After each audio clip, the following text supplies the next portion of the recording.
ડાંગ જિલ્લામાં ઉનાળાની શરૂઆત થતાં જ પાણીની વિકટ સમસ્યા સર્જાઈ છે। ખાસ કરીને હવા તાલુકામાં ગ્રામ પંચાયત અને તાલુકા પંચાયત દ્વારા લાખો રૂપિયાના ખર્ચે જે આરઓ પ્લાન્ટ બનાવવામાં આવ્યા હતા તે આજે બંધ હાલતમાં જોવા મળી રહ્યા છે।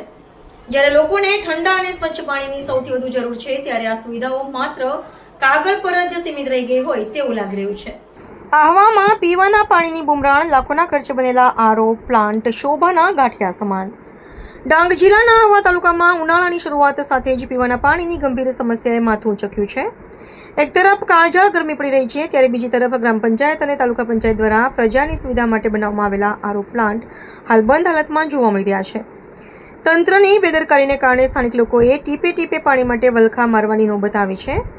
આહવાના આંબાપાડા વિસ્તારમાં સર્કિટ હાઉસ નજીક આવેલા તળાવ પાસે તંત્ર દ્વારા ત્રણ આરઓ પ્લાન્ટ ઊભા કરવામાં આવ્યા છે। જો કે આશ્ચર્યની વાત એ છે કે આ ત્રણેય પ્લાન્ટ હાલ બંધ અવસ્થામાં છે। સ્થાનિક રહીશોના જણાવ્યા અનુસાર આ પ્લાન્ટ્સ માત્ર કાગળ પર અથવા દેખાવ પૂરતા જ બનાવવામાં આવ્યા હોય તેવું લાગે છે, કારણ કે જરૂરિયાતના સમયે પ્રજાને તેનો કોઈ જ લાભ મળી રહ્યો નથી। ગરમીમાં પાણીની તંગી વચ્ચે ગ્રામીણોમાં ભારે રોષ જોવા મળી રહ્યો છે। લોકો સવાલ ઉઠાવી રહ્યા છે કે શું તાલુકા વિકાસ અધિકારી અને જિલ્લા વિકાસ અધિકારીને જનતાની આ તકલીફ દેખાતી નથી? લાખો રૂપિયાના ખર્ચે બનેલી આ યોજનાઓ નિષ્ફળ કેમ સાબિત થઈ રહી છે? મરામત અને જાળવણીના અભાવે આ સુવિધાઓ શા માટે ધૂળ ખાઈ રહી છે?